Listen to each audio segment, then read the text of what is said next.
Mən Elvin Hacızadə 2 ildir hobi olaraq özüm üçün küçə fotoqrafiyasıyla məşğulam. Mən Coşqun Süleymanov, küçə fotoqrafiyası ilə məşğulam. 10-11 ilə yaxındır. Mənə öz şəxsiyyən götürsəm, mən həmişə kamera üzərimdə olur. Bir il ümumiyyətlə elə bir aparatla kamera ilə çəkirdim ki, yəni onu utanırdım hətta bəzən məsəl üçün kimin üçünsə qarşısına çıxarmağa. Çox maraqlıdır ki, həmən kamera ilə çəkdiyim şəkillər Azərbaycan səviyyəsində götürsək, bəlkə də Qafqaz səviyyəsində götürsək, yəni bizim jurnal olan, lakin ofisləri burada olmayan, xaricdə olan bir jurnalda məhz həmən kamera ilə çəkdiyim şəkillər onlara çox maraqlı gəlmişdi və mənə sosial şəbəkə üzərindən heç gözləmədiyim halda göndərmişlər ki, onlar bir şəkilləri bu jurnalda dərc edir. Bu mənim üçün çox böyük belə bir maraqlı bir situasiya olmuşdu. Əvvəl bəzən çəkinirdim, bəzən utanırdım ki, məsəl üçün birdən insanın reaksiyası nə olar? Son zamanda məndə belə bir güvən əmələ gəlib insanların gözünün içinə baxa-baxa çəkirəm. Lap belə bu məsafədən gəlirəm, çəkirəm. Sadəcə olaraq özümü elə aparıram ki, deməli belə də lazım idi çəkmək və çıxıb gedirəm. Çox maraqlıdır ki, insanlar reaksiya verməyi düşünə bilmirlər. Yəni o anda düşünə bilmirlər ki, bu məni niyə çəkdi? Mənim üçün axır vaxtlar mənim üçün maraqlı bir situasiya olub və mən ondan üstündən istifadə edirəm özüm üçün. Əvvəllər məsələn başlayanda məsələn Elvin deyir ki, məsələn artıq yaxınlaşıb gözünün içinə çəkirəm. Əvvəllər onu məsələn mən də eləyə bilmirdim. Düşünürəm ki, ona görə eləyə bilmirdim ki, onu kimsə səndən soruşanda ki, bunu nəyə görə çəkirsən? Sən onu cavab verə bilmirsən ki, məsələn filandır, beymandır. Amma artıq sən özünə güvənəndə, bilirsən, inanıranda ki, bu əslində sənətdir, mən bu sənətlə məşğulam və adam rahat olur. Deyə bilmirsən, qıraqdakı elə bilir ki, həqiqətən də sən sənətlə məşğulsan və bu götürüb onu pis yöndə paylaşa bilmirsən. Bəli, küçə fotoqrafiyasıyla məşğul olan insanların ən böyük problemlərindən budur. Həm də Azərbaycanda insanların biraz məsəl üçün sənə qarşı gələn insana cavabı, reaksiyası o qədər də məsəl üçün bir şey deyil. Bu gələrsən, ona qarşı gələrsən, xoş rəftar edəsən, ona aqressiya biraz var insanlarda, bunu da bilmirəm. Müxtəlif səbəbləri var. Amma düşünürəm ki, düzgün anlatmağa çalışa bilsən insanları sadəcə olaraq çəkəndən sonra ki, mən bunu niyə çəkdim? Sadəcə çox olub ki, sən məni niyə çəkirsən? Mən deyirəm, sadəcə olub mənim üçün maraqlıdır, çəkirəm. Hətta mənim başıma belə bir hadisə baş vermişdi. İçəri şəhərdə divarda, bilirəm, yəqin görmüşsən mənim paylaşımda, onu sərgiyə də qoymuşdum. 2 dənə cizgidir, qızla oğlan öpüşür. Yəni sadəcə xəttlərdir. Mən də hardasa o şəkili 1-2 saat vaxt ayırmışam ki, tam dəqiq olsun, işıq da yaxşı deyil. Bir dənə daha yaxınlaşıb, burada niyə çəkirsən? Mənim evimin qırağıdır, filandır, behmandır, axı burada nə istəyirsən? Mən orada hər xırda detalına kimi başa salmışam ki, bu əslində abstraktdır, bax, dayı, burada bu xət var, buna görə. Bir də belə bir şey var da, sən yenə dediyim kimi çəkdiyin kadrda qarşı tərəfi əgər belə deyək, pis vəziyyətə salmırsansa, məncə sən rahat onu çəkə bilərsən. Çünki yenə də görsə də, gəlsə də sən onu başa sala bilərsən ki, bu filandır, behmandır. Amma təcrübə az olanda sən onu deyəmirsən, ya da məcbur olsan uzaqdan çəkirsən. Amma Azərbaycanda, məsəl üçün Bakıda da, məsəl üçün götürəndə, mühit bir küçə fotoqrafiyası üçün məşğul olmaq üçün mühit çox dardır, dar çıxır. Həqiqətən də məsəl, çünki eyni küçələr, eyni bəzən olur ki, eyni insanlar dəfələrlə qarşıma gəlir. Eyni məsəl üçün bir binanın tini, yəni o mövzunu axtarıb tapmaq biraz çətin olur. Axırıncı sərgimdən danışa bilərəm. Adı Coşqun Street adlanırdı. Mən məsələn sərgi eləyəndə necə edirəm? Müəyyən bir çəkdiyim fotoları hamısı yığıram bir kənara, məsələn, deyirəm ki, fikirləşirəm, bu fotonu təkrar çəkmək mümkünü var, yoxsa yoxdur? Səndən başqa kimsə bunu çəkə bilər və yaxud da sən özün təzədən gedib bunu çəkə bilərsən. Əgər bunun cavabı yoxdursa, o fotoları mən ayırıram sərgi üçün. Hansı şəkil ki, gündəlik bunu eləmək olar, onları sosial şəbəkə üçün ayırıram, məsələn. Mən düşünürəm ki, sərgi üçün hələ mən hazır deyiləm. Yəni, sərgi biraz mən hələ bəlkə də bir illər çəkəcək ki, mən sərgi etmək istəmirəm. Amma mənim sərgi ilə bağlı öz şəxsi fikirlərim var. Mən düşünürəm ki, məsəl üçün, əgər sən sərgi etmək istəyirsənsə, sən sosial şəbəkə üzərində həmən şəkilləri paylaşmamalısan.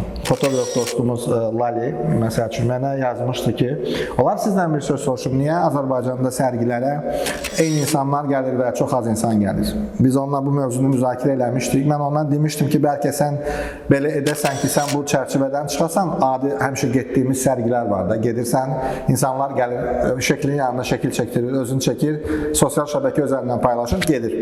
Yəni mən düşünürəm ki, artıq bu traditiondan çıxmaq lazımdır. Mən düşünürəm ki, əgər bir insan sərgi edəcəksə, onun konkret mövzusu olmalıdır. O mövzunu seçəndən sonra onu o şəkilləri o mövzuya aid çəkməlidir və heç bir sosial şəbəkə üzərindən onu paylaşmamalıdır. Sırf sərgi üçün paylaşmalıdır ki, ora gələn insan artıq görsün ki, orada bu yeni şəkildir. Mən də elə xoşlamıram. Avropada baxsaq məsəl üçün tanıdığım, xoşladığım bir fotoqraf adı Francesco Semboni. Adamın bəlkə də yəni mən gördüyüm 50 dənə cəmcüm belə fotosu var. Bu fotosunu kitaba da qoyub, bu fotonu sərgi edir, amma eyni fotolar. Təbii ki, onun şəxsi işdir, amma məncə də eyni fotonu həm sərgidən qabaq paylaşmaq, sonra təzədən bir də onu elə.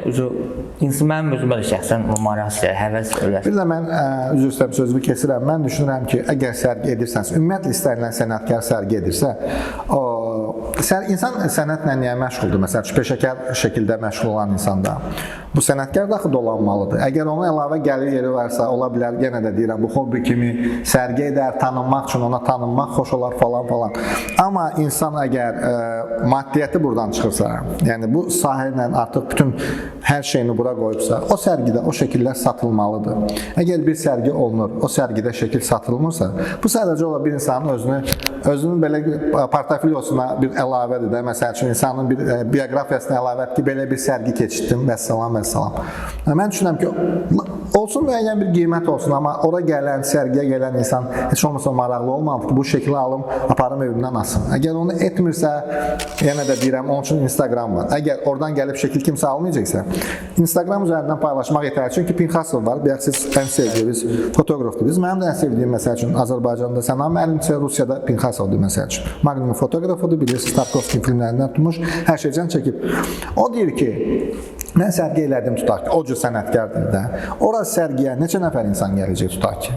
500.000 nəfər. Amma mən deyim, Instagram üzərində bir şəkil paylaşanda müəyyən bir zaman ərzində bəlkə də 100 minlərlə insan baxır. Bu da mənim sərgimdir, deyir. Onun yanaşması elədir. Sən baxır, sərgivi harada eləyirsən?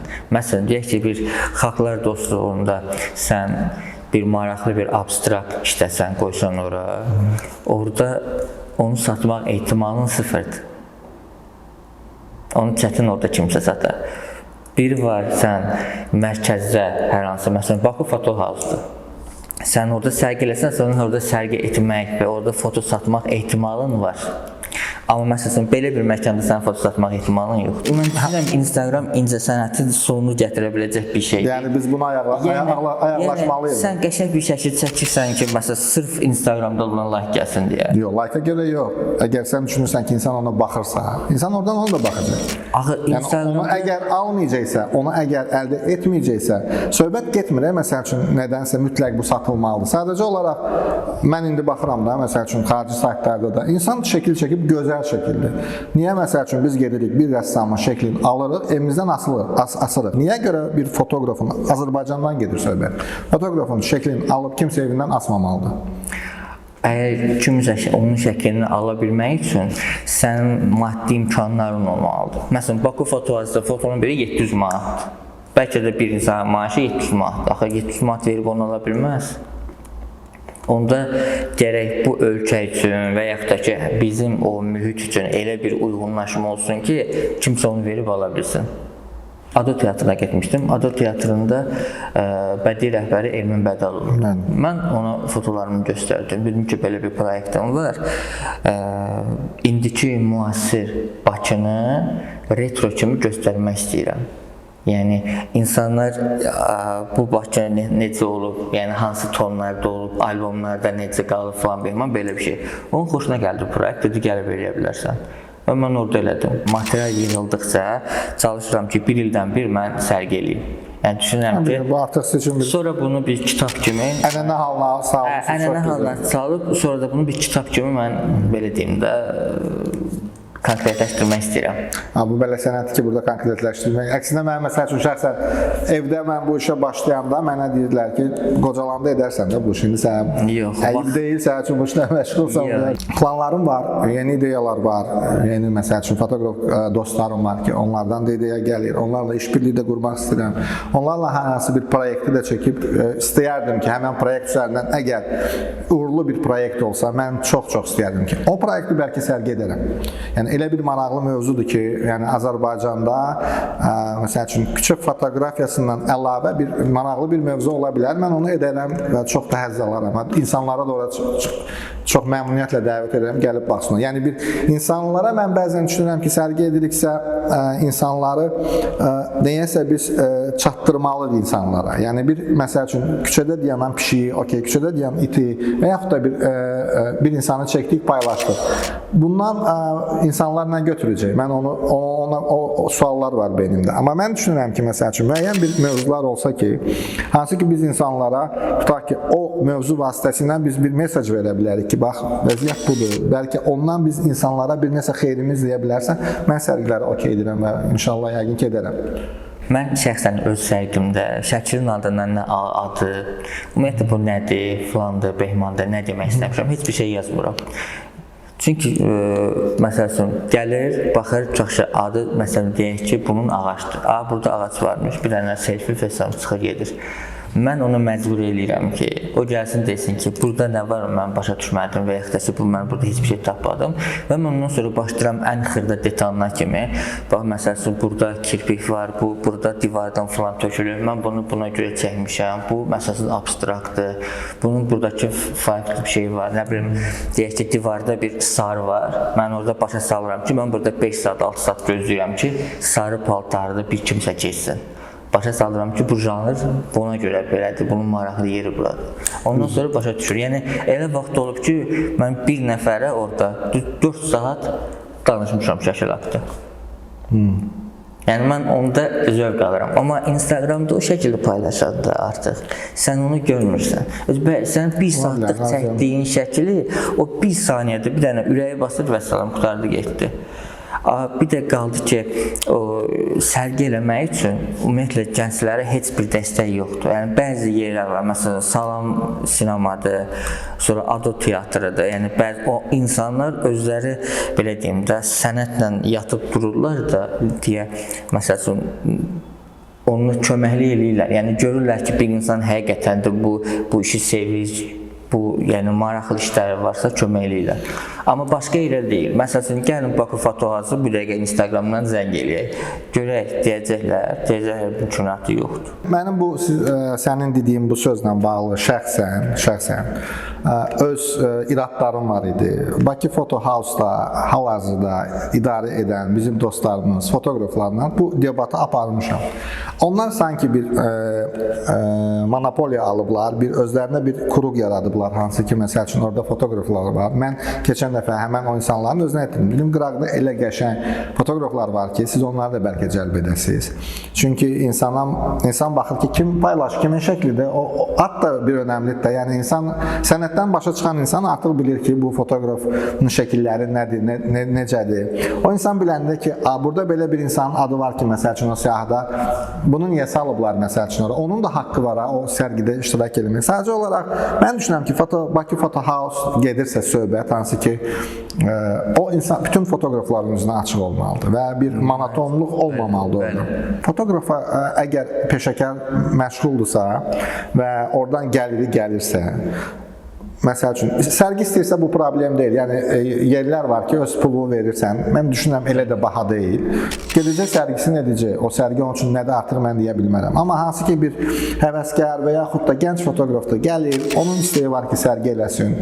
Mən şəxsən bilmirəm, bu informasiyam yoxdur, ona nə qədər dəstək ola bilər, olmaz. Çətindir, yəni istənilən sahədə çətindir. Mən düşünmürəm ki, hardan sonra belə bir dəstək gələ bilər. Sənə elə gəlmir ki, məsəl üçün, sərgilər get-gedə monotonlaşır və marağını itirir. Yəni rəqəmsal dünya sanki bu adi sərgiləri belə biraz geri atıb. Sənə elə gəlmir? Məsəl üçün son rəssamların sərgisində oldum. Belə bir situasiya var idi ki, ancaq 5-10 nəfər insan hansı ki tanışlar gəlib şəkil çəkdirib gedirlər. Orada heç biri gəlib şəkli analiz, ay bu şəkil belə bunu alın falan bir situasiya görmədim. Yaratdaşı axırıncı sərgidə olmusunuz. Yaratdakı bəli olmuş. Axırıncı abstrakt olmalı. Məsələn, işlər görsün çox insan maraqlıdır. Məsəl üçün, mən şəxsən orada tək-tük insan görmüşəm ki, gəlsin, otursun, baxsın, orada dəqiqləşdirsən ki, məsəl üçün, bu necə işləyib, bunları necə eləyib, bunları necə yığıb, toparlayıb, bu kolajı necə hazırlayıb, heç desə maraqlı deyil. Niyə? Səbəb? Səbəb ondan ibarətdir ki, bizim o dediyim mədəniyyət para, nazirlik və yaxud da media bunun bir reklamını aparmalıdır. Yəni insanları belə deyək də bu TikTokdur falan ora vaxt ayırmaq yerinə incəsənətə biraz çağırış eləməlidir, maraq yaratmalıdır. Necə ki Bizon məsələn, onun necə reklamını aparırlar və o sənə maraqlı gəlir. Sən gedib onu alıb bitirsən. Onu da elə bir reklamını, elə bir aparmalıdırlar ki, sənə artıq deyəndə ki, filankəs maraqlı gəlməlidir ki, bu filankəsin işlərini mən mütləq gedib baxmalıyam. Gedib baxırsan. Məsələn, Tural Rəhmanlının sərgisi olmuşdu. Məsəl üçün, onun əslində fotolarını məsələn mən 3-4 dəfə görmüşəm. Yəni kitabda da görmüşəm Türkaz kollektivinin o fotoları. Amma məsələn, gedib orada sərgidə baxmaq o daha belə maraqlı olur, daha cəlbedici olur. Məsələn, özü orada olsa daha yaxşı olardı. Orada sual verəsən ki, məsələn, bunu neçə müddətdə çəkmişsən, o lezzət edir adamı. Ümumiyyətlə, fotoqrafiya çox maraqlı bir sənətdir. Onun içərisində də küçə fotoqrafiyası çox demokratik bir sənətdir. Ümumiyyətlə, mənim düşüncəm belədir. Küçə fotoqrafiyasından hər bir insan məşğul ola bilər. Yaşından asılı olmayaraq və bunun üçün heç bir, məsəl üçün, müəllim yanına getməyə də ehtiyac yoxdur. Çünki hal-hazırda o qədər vasitələr var ki, siz şəkil çəkə bilərsiniz. Telefonla da çəkə bilərsiniz, bəzən telefonla çəkilən şəkillər. Mən məsəl üçün son sərgidə mobil fotoqrafiya üzərindən məsəl üçün birinci yerə layiq görüldüm. Özümün gözləmədiyi halda, heç yadımdan çıxmış bir halda ki, mənə yəni bunu niyə görəsə etmirsən də. Mən məsəl üçün küçədə gedən bir insanı çəkmişdim. Belə bir şey var, şəkil göndərmişdim, vəssalam, getdilər. Mən düşünürəm ki, bunun üçün heç bir məktəbə ehtiyac yoxdur. Sadəcə olaraq, əgər bu peşə sənin xoşuna gəlirsə və sən bundan həzz alırsansa, niyə də yox? Yəni, heç kim haqqı yoxdur bir insana düşsün ki, sən pis çəkirsən, sən yaxşı çəkirsən. Sadəcə olaraq hər çəkən bir insanın öz tamaşaçısı var. Sən pis belə şəkil çəkib paylaşsan belə, 5-10 nəfər belə sənin üçün bir tamaşaçı olacaq. Əgər həmən insana xoşdursa, o oturub düşünməməlidir ki, mənim şəklimi niyə 5 nəfər bəyəndi və yaxud da məni kimsə fotoqraf saydı, saymadı. Mən düşünürəm ki, Bakıda bu sahədə, bu fotoqrafiya sayəsində bizim satış yerlərimiz məhduddur. Varsa belə çox qiymətlər bahadır. Bir gənc, məsəl üçün, necə gəlsin, belə bir aparat alsın, onunla işə bax. O, ən böyük problemlərdən biri budur. Bütün sahələrdə olduğu kimi. Yəni, istənilən insan gəlsin, fotoqrafiya ilə məşğul olsun deyə bir şey yoxdur da. Sən en azından 5 min, 10 min xərcləyib, məsəl üçün, aparat almalısın. Ala bilərsən ucuzda. Mən amma şəxsi fikrim budur ki, aparat önəmli deyil. İnsanın görməsi çox güclü olmalıdır, hissiyatı güclü olmalıdır və vaxtında reaksiya verib anı tutması güclü olmalıdır və bunu sən hansı aparatla edirsən et, hansı kamerayla edirsən et, fərqi yoxdur. Sadəcə olaraq o anı tut və paylaş, bu çox gözəldir. Kimsə məsəl üçün istəyir ki, bu getsin, bu sahə üzrə peşəkar olsun, bundan biznes etsin, bundan pul qazansın, bu çox bahalı bir peşədir və düşünürəm ki, hər gəncin buna əli çatmaya bilər. Dəstəkdən gedirsə söhbət yenə də deyirəm, istənilən bir sənət belə bir şeydir ki, artıq belə bir zamana gəlmişik ki, bu bir fotoqrafiya aid deyil, rəssama da aid deyil, məsəl üçün, keramisinə də aiddir, hər bir kəsə aiddir. Əgər sən artıq sənət bir növ bizneslə yanbayan getməyə başlayır. Çünki mümkün deyil ki, sən ac olasan və sənətlə oturub dəhşətli bir şeylər yaradasan, onda insanın heç ona zamanı da qalmır, həvəsi də qalmır. İnsan sənətlə bir stimul olmalıdır ki, mən bu sənətlə niyə məşğul, ya hobbi kimi məşğul olam, mən bunun üçün həzz alıram, mənim dolanışığım var, mən bunu gedirəm, çıxıram, çəkirəm və mənim üçün bu xoşdur. Və ya da insan düşünməlidir ki, mən bu sənəti etdim, mən bu sənəti necə insanlara satım. İnsanlar bu mənim işimin alsınlar. Yəni hər ikisinə normal baxıram. Hər kəsin öz fərqli baxış bucağı var. Mənim şəxsən baxış bucağım budur. Mən şəxsən sərgi etsəm əgər, bizim çox gözəl bir fotoqraf, çox bəyəndiyim bir dostum var. Onun mənə təklifi var. Təklif deyəndə ki, belə bir söhbətimiz olub ki, gəl bunu edək. Əgər o alınsa, bəli, fikirləşirəm ki, sərgim olacaq. Sərgi etmək istəyirəm həmən insanla. O mövzu üzərindən. Düşünürəm ki, Çağdaş çox gözəl iş görür. Ümumiyyətlə, harada müzakirə varsa, harada sağlam müzakirə bir mühiti varsa və orada sənətçiləri ora çağırıb öz ürək sözlərini deməyə şərait yaradırlarsa, təbii ki, bu çox gözəldir. Yəni, insan inkişaf edir. O zaman ki, bir insanla, bir sənətdən, ümumiyyətlə, bir istənilən mövzuda, əgər sağlam müzakirə etməyi bacarırsa, edirsə, öz fikirlərini deyirsə, insanlara çatdırırsa, bu şərt deyil ki, bu düz olmalıdır, sən düz danışmalısan. Bu sənin şəxsi fikrin ola bilər, öz fikri və düşüncəvi insanlara çatdıra bilərsən. Kimisə bəyənməmək haqqı var, kimisə bəyənmək haqqı var. Və mən çox minnətdarlığımı bildirəm Çağdaşçılara, belə də davam edin. Çünki ehtiyac var insanların çıxıb sözünü deməyə, öz sənətçilərin öz problemlərini çatdırmağa, və yaxud da öz ürək sözlərini deməyə. Niyə də yox, bu çox gözəl bir proyektdir, mən bunu alqışlayıram. Çağdaşçılara da öz dərin təşəkkürümü bildirirəm ki, yəni gənclərə, yəni bu da bir dəstəkdir. Dəstək biz ancaq maddi dəstək falan o nəzərdə tutulmur. Dəstək odur ki, həqiqətən bir insanda işıq var, parıltı var, ona nəsə bir köməklə, hər hansı bir belə deyək də, gələcək həyatında bəlkə də dünyanın ən məşhur fotoqraf olacaq həmin adam.